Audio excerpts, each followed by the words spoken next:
Yeah, AI is going to affect everybody, but I think it will affect producers more, especially those that are behind the wall. I think it'll affect them equally. Is the potential to replace one hire? That's a different conversation.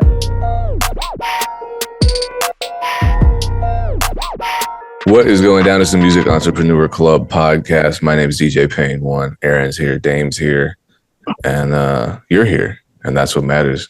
How are you feeling, everyone? Feeling good. I'm just waiting on a bunch of people to get back to me this week. So I'm kind of not nervous, but I'm excited to push these balls forward. But the music industry, or the entertainment industry as a whole, just sometimes moves very slow, slower than definitely I would like it to move. It's like, what are we waiting on? But yeah, so I'm in just kind of one of those, this kind of weird holding pattern, because you don't want to ever seem too thirsty for something. So you're not going to keep hitting people up. But at the same time, it's like, yo, we're ready to go. But yeah, what's up with you, Aaron? I'm good. I'm sitting in some of that same tension, because it's like, when you know how valuable you are, you have to follow up to remind people. But then, like you said, you can't be too thirsty. So that has been hard. And the industry is like, everything is so slow. And then they want to rush you. And I hate that. It's never like a healthy pace, I feel like. So you have to establish your own healthy rhythms, which is what I'm trying to do, is just establish really healthy rhythms. Like, you can't have too many things in your hand or you drop everything. So I'm just trying to remember that. Indeed. All right. Well, let's kick things off. I'll set up the first topic. So on the second episode of the Independent Living podcast that I started, I interviewed Guap, formerly known as Guap Dad 4000. And it's not out. Well, I guess it will be out by the time this episode drops. So it dropped on Friday. So check it out. But during the conversation, I cut a clip where he talks about how he built his audience. Right. So one of the ways in which he built his audience was simply just turning his camera around and talking his shit, like his perspective, just kind of sharing his views on the world of different topics, and people started engaging with him. And that's how he started. Well, that was one of the ways in which he started to stack fans. So I posted the clip of him talking about that. And then there were people in the comments saying, you know, maybe they know him or maybe they know of him. Maybe they're in the Bay, but they're like, that's not how he did it. You know, he had connections.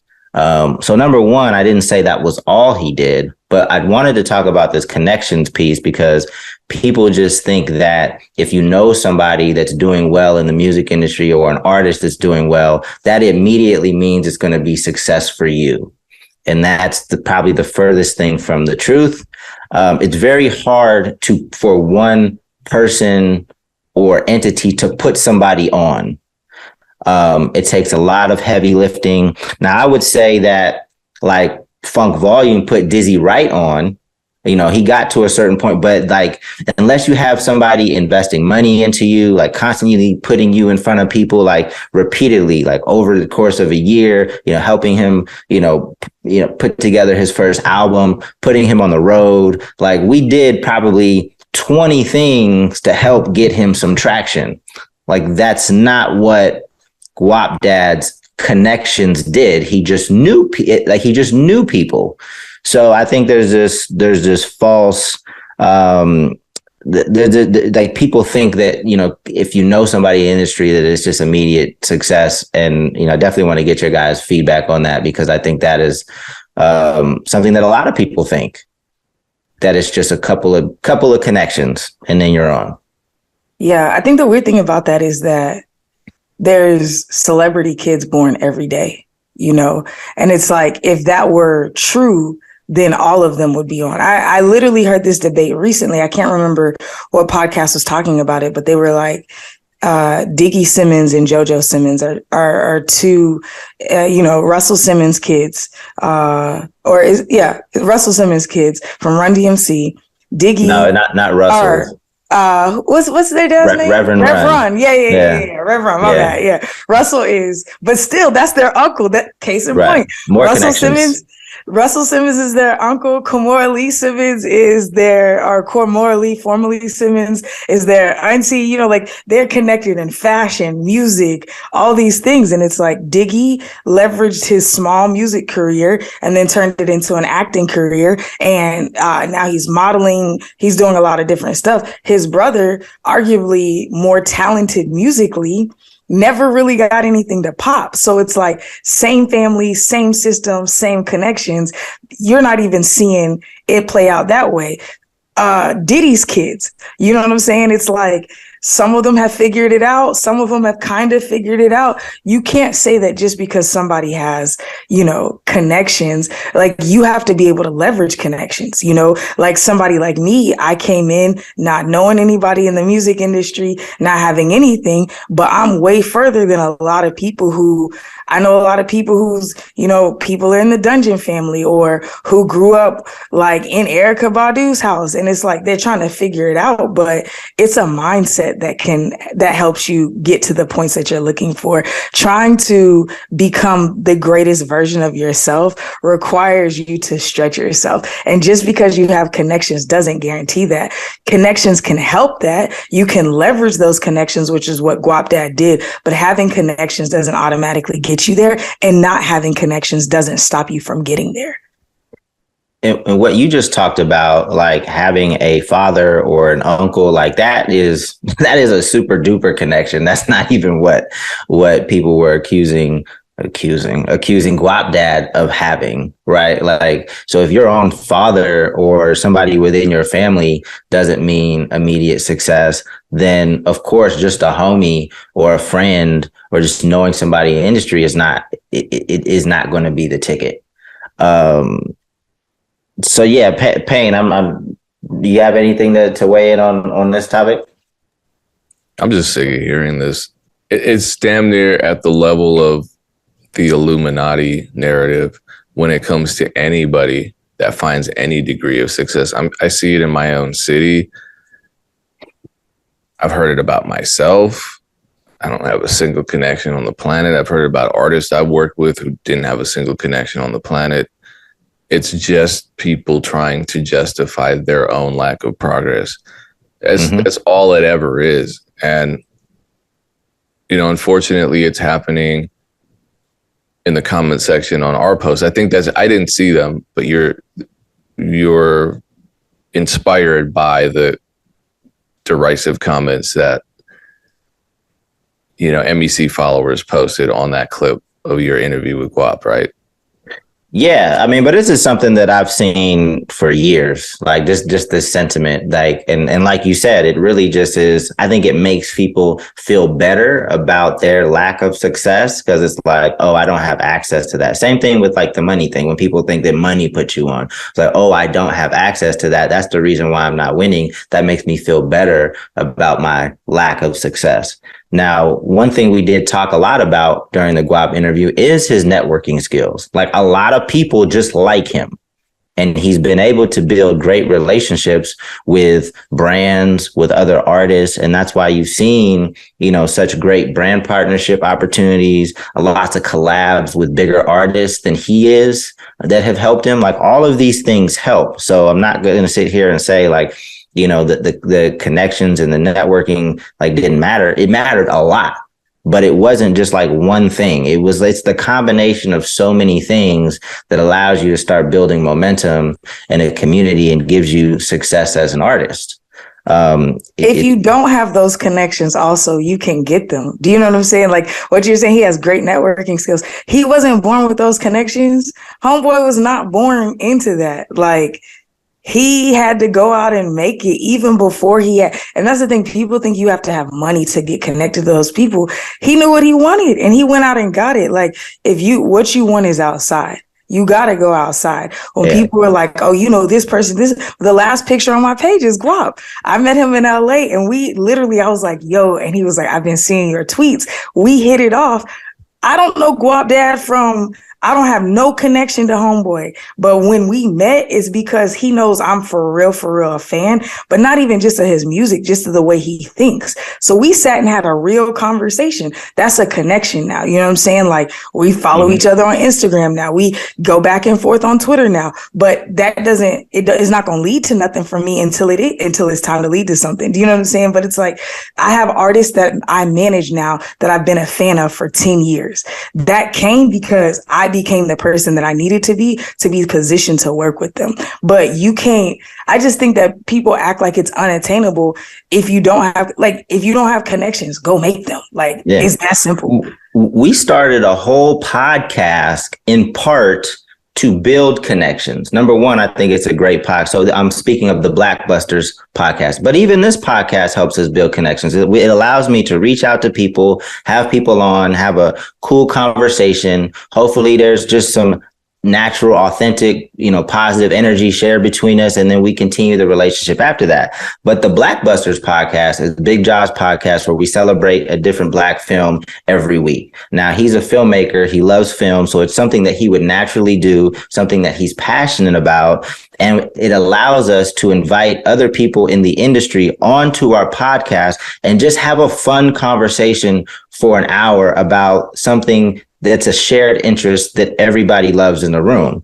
So now, like, I just did a cold DM to the director of the new House Party movie. So tomorrow, Calmatic is joining us to talk about his experience for his first feature film, which is House Party. That's so tight. So we didn't know Calmatic, but having the Blackbusters podcast is a much better intro than to just say, hey, my name is Dame, I manage Big Jaw. But even that might have worked with where Jaw is at this point, like just to possibly set up a meeting or a conversation. But the Blackbusters podcast just totally gives us, a platform to just meet, connect, and have a good time for an hour. And that's something that everybody can do. You might not be able to reach out to somebody right away. You might need to get some traction on your podcast or your music, but eventually, you'll have an opportunity to just create these platforms, and you just wait for the right moment to where there might be some shared value or mutual value in inviting somebody onto your platform or reaching out to that person. Can I share an example that's the converse of that? Yeah, for sure. So, and this is, y'all are hearing it first right here. I think this is the first time I'm sharing it live. I just figured this out last weekend, but I'm shutting down the Excellence Academy. Like, we were... What? We didn't even see, Payne. We didn't even get a chance. I had a feeling. We didn't even get a chance. Y'all, literally, we were going through deep planning meetings. I'm going to be out in LA a couple of times over the next few weeks. We were talking about potentially having you on the first one so I could film it. Like, we were working on everything. And Saturday night ago, I was kind of just going through my thought process. And I'm like, I'm treating the Excellence Academy like an artist who hasn't built an audience yet. It wasn't growing. We just kept stagnating. And then we were dropping down. And I was like, okay, well, I need to revamp. And I pivoted. I tried a few things. We came back up and then we dropped back down. So I was like, okay, well, we need to relaunch, and I'm going to push all this and whatever. I'm just going to promote harder. And what I recognize is that I don't have enough leverage. I have so many opportunities for people to engage with the wisdom that I'm trying to give, and they're not even taking advantage of it. We have the MEC. We have now the How to Build Your Own Dreams podcast that I do with my business partner. We have the Excellence Academy, which is a pretty cheap, inexpensive, like lowest tier is $20, highest tier is $75 a month. And then you can get on the phone with me. At this time, it's $200 to get on the phone with me for 45 minutes. So everything ranging from free to $200 for 45 minutes. And I'm not maxed out.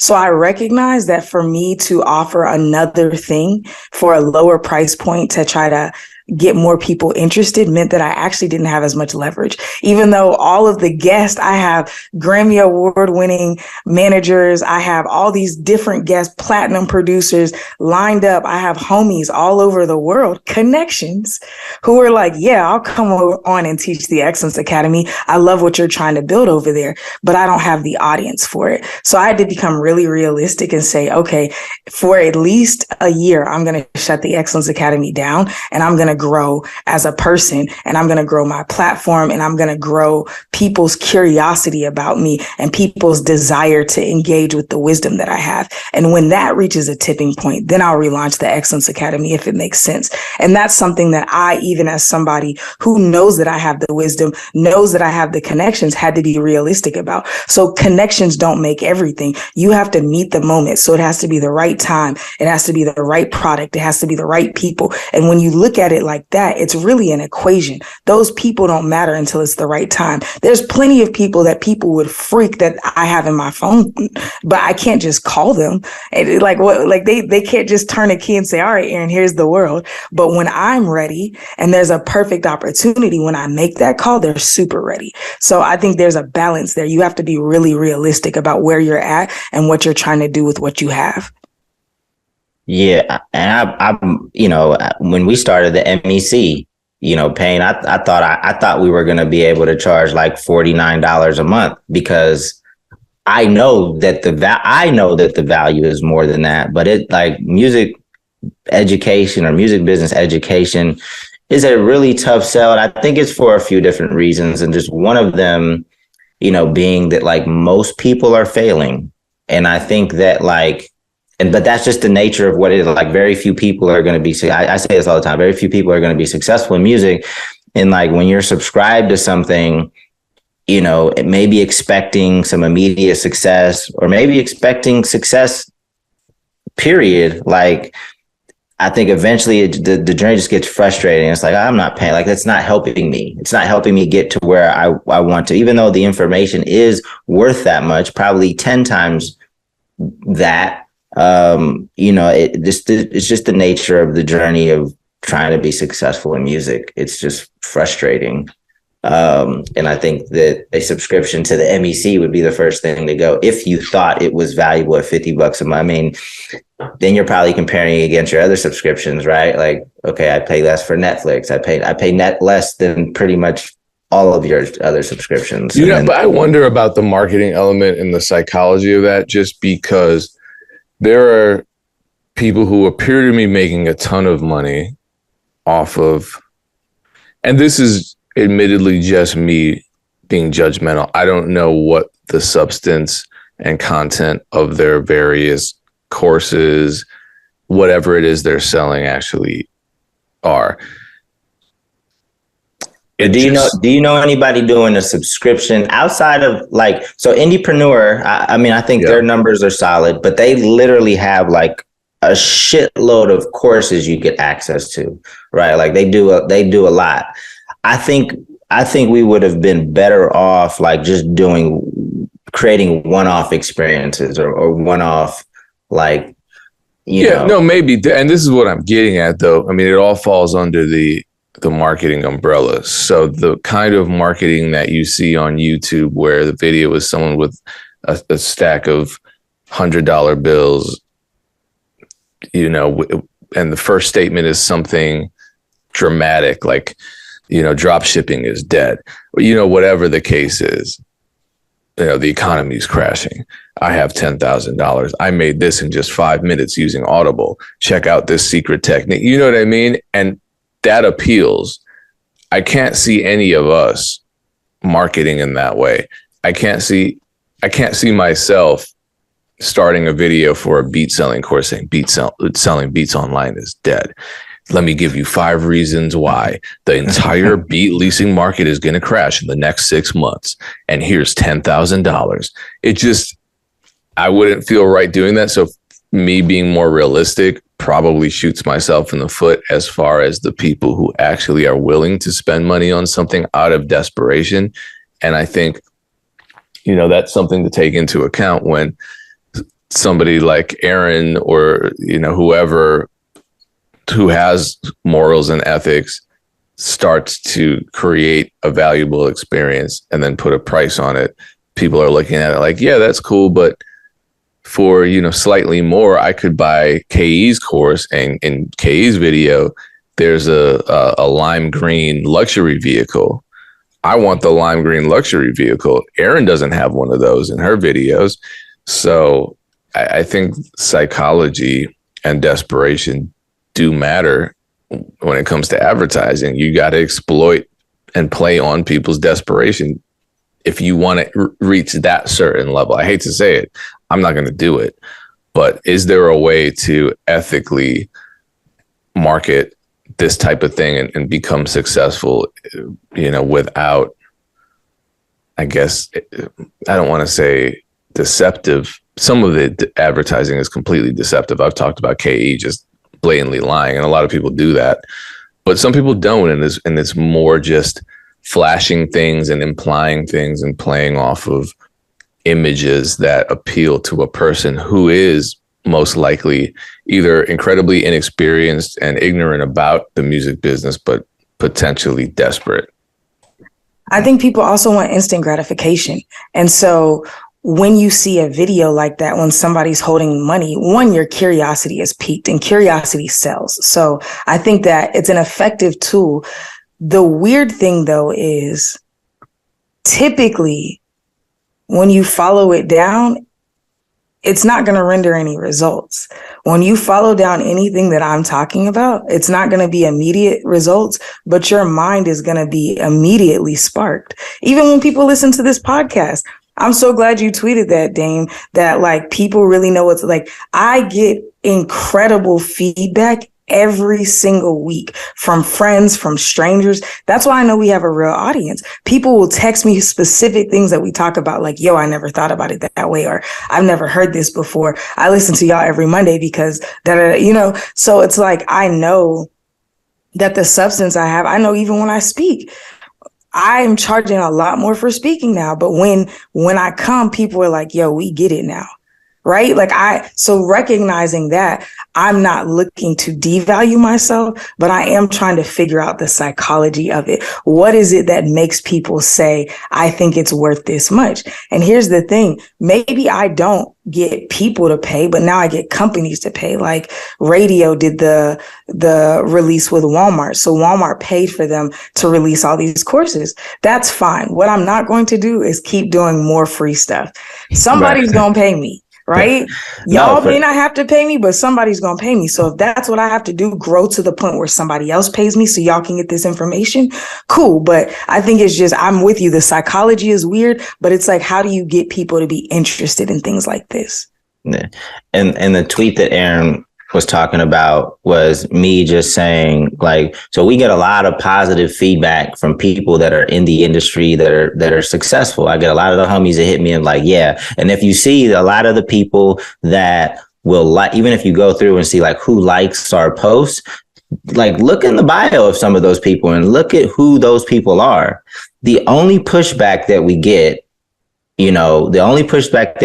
are from people that don't have any traction in the music industry, like had never gotten any traction. Sometimes we disagree on this podcast sometimes, but it's never them coming at us like, the people that have never gotten traction come at us and like accuse us of being wrong or accuse us of being deceptive or, that's not how it works. Guap had connections, like, but we're not here. We're not even, we don't get paid a ton of money to do this. Like, why would we sit here and try to deceive people like this? That would be hella evil and a waste of all of our times. Like, so just know that a lot of people in the industry appreciate, encourage, and support what we do. I get DMs all the time from the homies that are like, yeah, I'm glad you said that. Somebody needed to say that, out loud. And typically it's the only people in the comments talking crazy. I click through their profile and they're not really doing anything yet. So. Or somebody will be like, we've had several people, especially for me, they'll be like, no, it doesn't work like that. Da, da, da. And I'll ask them, like, how much money do you make a year in the music industry? And every time it's some like cop out, some like crazy. My thing is, you don't have to give me an exact figure, but say I'm making, 4 figures. Cool. Then I'll be like, okay, that's cool.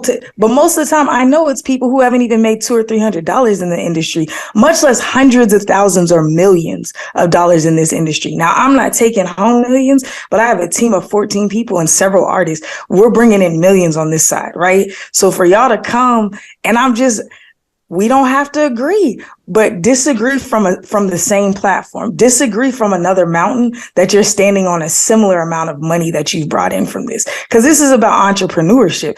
This is not about opinions. This is like, if you can make money doing what you said, cool. Respect. But don't come over here to somebody making the money in the industry talking about it doesn't really work like that. Like, come on, chill. Like, I've been here 12 years, beloved. It's not what you think it is. That's what makes the internet fun. And it all just kind of falls under the category of bitch assness. And to be totally transparent, I've had it up to here this week with bitch assness. And so can we move on? I don't want to be inspired. AI set up the AI combo. So the AI combo started. I had the tweet pulled up. Hold on. It started with a tweet that I posted. What I was noticing, great. I'm talking about bitch assness again, because I feel like this is part and parcel with that concept.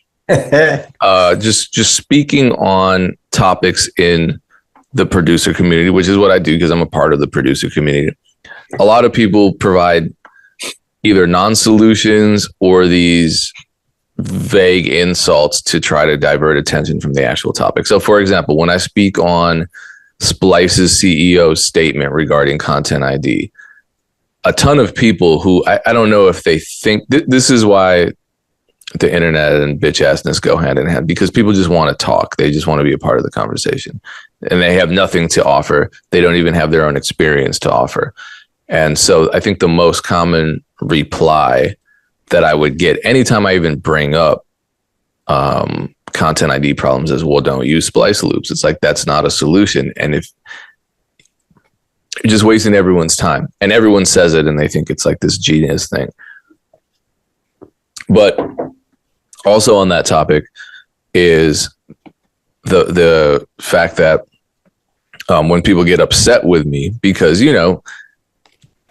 if you're saying something incorrect, or if you're really incensed by anything that I speak on, and it's always music business stuff, I'm a critic of Content ID. I don't know why anyone would find that offensive, but people, it's the internet. So people will get upset. And what I'm seeing now is this emerging insult towards producers, towards beat makers. Anytime we even speak on topics about technology and intellectual property in our community, instead of people actually engaging or saying, you know what, that's not even a topic I'm experiencing, I'm not going to speak on it. It's yeah. Or honestly, I think the big incendiary thing that I've been speaking on is just intellectual property as it relates to, producers, beat makers getting paid for their work. And I really don't think it's anything but a respectful dialogue. So it's either producers who haven't made it or recording artists who are upset that I would dare assert that a producer who made a beat maybe deserves a $20 license fee. And they get so upset that they're starting, because I'm seeing this a lot from different people as a response, they're starting to use this as an insult, which is AI's coming, is going to replace producers anyway. You're already on your way out. It's like, okay, cool. My tweet is this. I said, the new insult to producers is AI beats are going to replace you guys anyway. But they have AI singers, AI rappers, AI sample makers, AI fan targeting algorithms, AI marketing tools, way more than that. So in other words, we all live in the same glass house, leave the stones outside. My point is, as much as you say AI is going to replace us, I'm seeing AI vocal programs where you just type in the words you want and you program a melody. You don't even need a vocalist anymore. It's all technology. So I'm not going to use that as an insult against a rap. I'm not going to say, oh, rappers don't want to pay for my beats. Just watch AI. I'm not even going to need a rapper, because that's, one, a shitty thing to say. And two, I don't want to live in a world where I can't actually collaborate with other humans. But that's what a lot of producers, beat makers, whatever you want to call us, that's what we're getting. When we demand respect and dignity for ourselves, it's, oh, well, fuck you, motherfuckers. AI is going to knock you guys out anyway. We won't even have to deal with you pretty soon. My thing is, hey, cool. If you want to embrace AI technology, it's a double-edged sword, and you're going to get cut just the same. But Dame said, fuck all that. I don't agree. So this is the debate episode. You're muted, Dame. So basically what my stance is, and I think we'll all agree. I don't think it's going to hit artists as much, right? Like, because, of course there's going to be some AI driven music that's created 100% beat, lyrics, things like that. And that's going to get some traction in playlists and things like that. But, artists for the most part, have to be forward facing. They have to be, they have to, engage with their community. For a lot of producers, they just create beats and kind of produce behind the scenes. They don't really have a connection with the fan. The fans don't know what they're about. They don't know their story. They don't really have a community, unless you're somebody like, Lil U-Pain, Kenny Beats. Like, there's producers out there that understand like the importance of having a brand, and basically doing the same thing that artists are doing. So I think if you're a producer like that, I think you're still going to be able to connect, engage, and you're at less risk of AI threatening your business. But artists have to be that. Artists have to, be forward facing. They have to have a story, engage, all the things I just said. So to me, it's less likely that AI is going to replicate what an artist has to do today to be successful. I kind of disagree with that though, Dane, because what they're going to do is the artists, they'll just sign a bunch of young kids. They'll use their face. They'll take the vast majority of everything. They'll be like, you just have to show up. We'll write all the music for you. Cause they kind of already do that. That's been a thing. And I feel like they're going to utilize AI to pump out hits faster and just manufacture more artists instead of waiting for the artist development. Now they can just get faces and influencers that they like, who have decent voices, and then they can, do you know what I'm saying? So I think it will affect artists a lot. It's just going to be more behind closed doors. It's all kind of behind closed doors still now when they're doing everything. But I feel like there's still, yes, it's going to have a human face to it, but it's going to be less time spent developing and creating these different things. They just need a face now. They're going to be leveraging that technology to generate more hits, or even for somebody like, let's say a Halsey, instead of give it like, hey, Halsey, I know you want to release this music, but the AI produced this. Let's just put this out. You know what I'm saying? They're going to start wearing down on some of these bigger acts who want to be more creative and forcing them to kind of go in this way, or they'll get some young kids and they'll just put their face on it. So I already see a trend of some of that happening behind closed doors. So I do think it's coming for artists as well. It's just looking slightly different than it would as if it were a producer making the beats and everything. But what you just described doesn't take out the artist. Like it gives them, gives them more help in a sense, but at the end of the day, it's still the artist that is interacting and engaging and doing shows and touring. And so the reason that I'm saying it's going to take out artists is like newer, fresher artists who have these fresher sounds. I feel like it's going to be less of an opportunity for them to get on when it comes to the label system. Now, again, independently, I think artists always have options. But when it comes to the label system, I feel like labels are going to move further away from developing new talent and more into, hey, the formula has already calculated that this hit should do this. We're not even going to waste our time with X, Y, and Z. But again, like, how does that take away the artist? Like what Payne was saying, like, I believe that AI will advance to a point where where artists will be able to just type in what they want and they will use that beat without modification and not even contact a producer.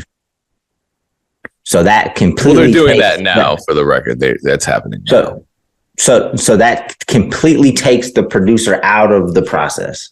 Like what you're describing still has the artist, like it sounds like it still needs the artist. I see what you're saying. You're saying that like I'm saying it's going to diminish, I think, artists in the amount coming into the market. But I see you're saying it's going to completely eliminate.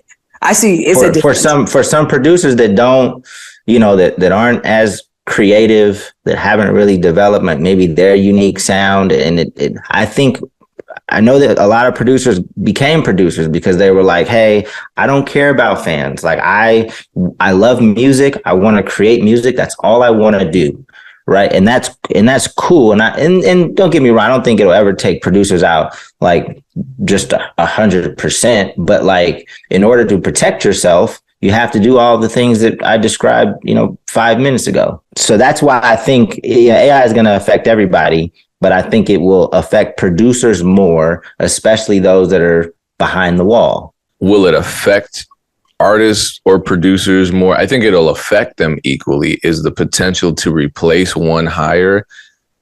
I think that's a different conversation. I think recording artists are going to be affected quite a bit, and I'll explain why. Potentially more than producers, if not an equal amount, just in a general sense of being affected by AI and emerging technology. But number one, there are already AI artists, robot artists, Vocaloid artists, whatever. That's long established. There are no AI producers at this point yet. I mean, not on the scale that they are. If there are, I haven't heard of them because the technology is not great. The technology to replicate the human voice is already exactly where it needs to be. There are pop artists, famous pop artists that are actually robots.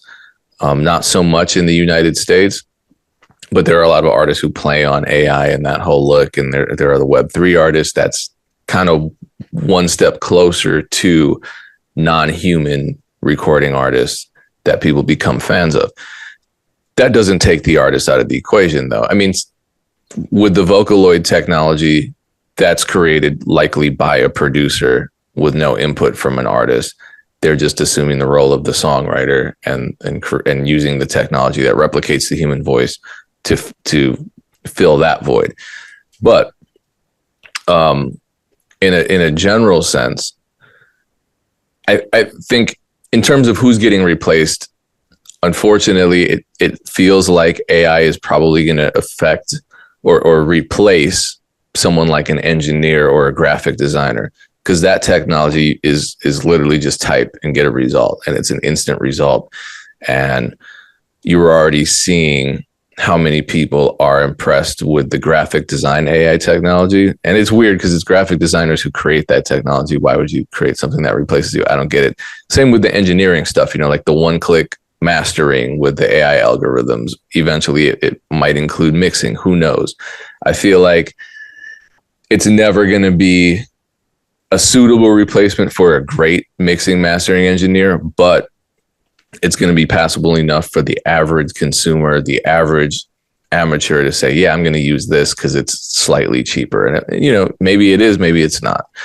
But I think AI technology with regard to producers is actually going to be marketed more towards producers than recording artists. I know people are saying, well, this is going to affect sync. Sync is a different world. It's very specific. Maybe it does. Right now, the technology is far from creating complex compositions. So that remains to be seen. But AI technology is being marketed far more heavily to produce. Like you're going to see, you see random melody generators being marketed towards producers. That's not being marketed towards rappers and singers. So I think we're going to see that, and producers are either, they've already embraced it. They're not going to be replaced by it. They're going to utilize it to become more efficient and more effective. My whole thing with how all this stuff is going to play out is going to affect rappers, because you have to think, let's say producers start getting replaced by AI technology and rappers start jumping on these AI programs. And it's to the point where, years down the line, they can just type in, I want a dark, aggressive beat in A minor at 70 beats per minute and they get it and it's great. Or maybe it's not great, but it's good enough for them to use. This is going to be a mess for copyright. Already content ID, we're talking about original music that's being created that people are going online and making with nothing but a guitar and a drum kit, and that's getting flagged as content ID. What do we think is going to happen when all of these AI generated bits of music are coming out and the AI is using algorithms that draw on existing music to generate new music?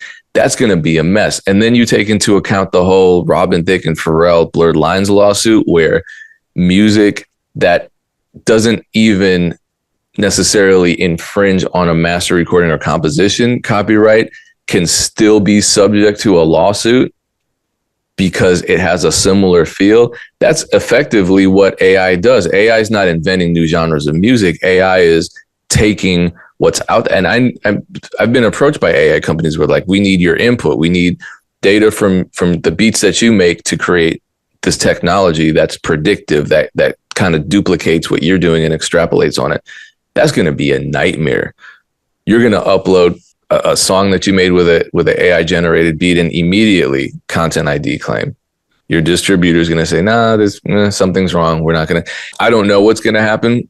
I'm already someone who wants to just eliminate content ID entirely and put all the people that invented it and benefited from it on their own island and just like drop urine shipments to that island periodically, because I can't stand that system and I don't like those people. But it's only getting worse. I don't think content ID is going anywhere. And the second AI technology comes through, what is that going to mean for copyright? Already it's hard. We don't even have that technology. This is going to be a mess. And that's going to affect rappers just the same as it's going to affect producers. Okay. Well, you went a lot of different ways with it, which I mean, all valid, but I still, if you want to protect yourself against AI, get really good at what you do, beef up your relationships, beef up your brand. And I think that will kind of put you in the best position to protect yourself against anything, really. But like, you know, I think they'll still continue to be a people business. Yes, there'll be a part of music that is maybe just AI driven, and it might be for people that don't care where the music comes from, how it comes from. But at the end of the day, like, people don't love La Russell.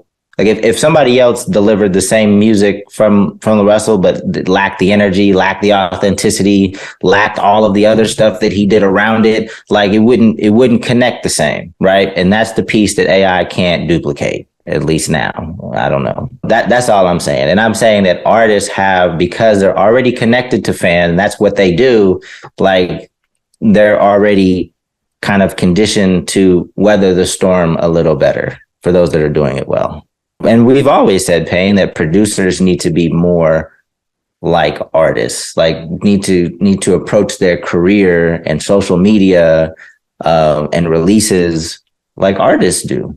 And I know some people don't like, and I think even you, Payne, I mean, a producer is an artist, but just for the sake of this conversation, yeah, you know, you guys know what I mean. Putting yourself at the forefront and gaining fans and building community. Because, yeah, you're right. A lot of producers just think they're going to survive off the beats.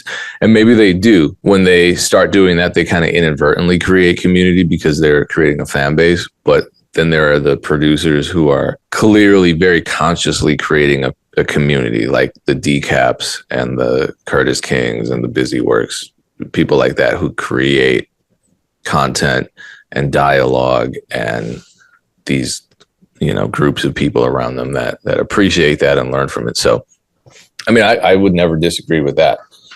I think it's going to be interesting to see, but I am not hopeful for where intellectual property laws go, just based on the trend that we're seeing now when it comes to royalty free. I mean, again, I feel like the content ID systems on the internet have completely destroyed collaboration, have completely destroyed the royalty-free loop economy, or all but completely destroyed it.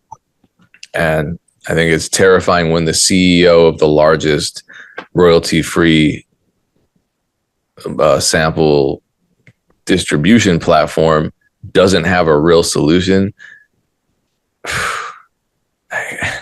like where do you go from there? I mean, the end. I don't know if you guys saw the article that I sent to you guys through Twitter. I guess I never heard of this artist, Trey Fuego. There was just, I mean, it's kind of the wild, wild west right now in terms of like the music industry. Lots of holes, lots of, lots of things that need to be addressed. But we can save those conversations for another day. Maybe we talk about the Trey Fuego situation next week. Yeah, let's do that. Well, we appreciate you tuning in. Shout out to you. Maybe you're one of the people that Damon's annoyed with, though, but still shout out to you because we appreciate the comments. It's not the people that we're annoyed with don't listen to the podcast. They just watch the video clips and talk shit. No, they do. Do you think so? Oh yeah, because I've gotten insulted where it's like you and that no name chick on the podcast and Dame that. They're always like, who's that person? Those people on Payne's podcast. Yeah, you're right. Are we annoyed with them or are they annoyed with us? I'm confused. Well, you were annoyed with some of them, but I think they're more annoyed with us because you're not going to their social media and leaving comments.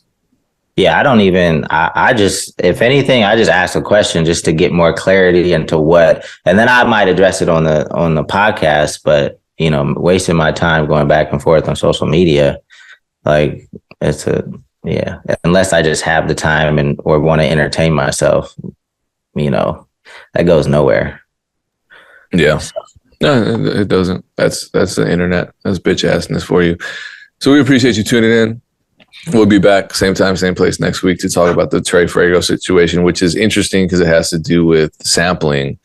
And it's kind of a funny story. I'm not going to lie. I laughed while I was reading it. So I'm looking forward to that conversation. If nothing else, just to share the story. I don't know if I have any insight other than my laughter. But we appreciate you tuning in. Till next time. Peace. Peace.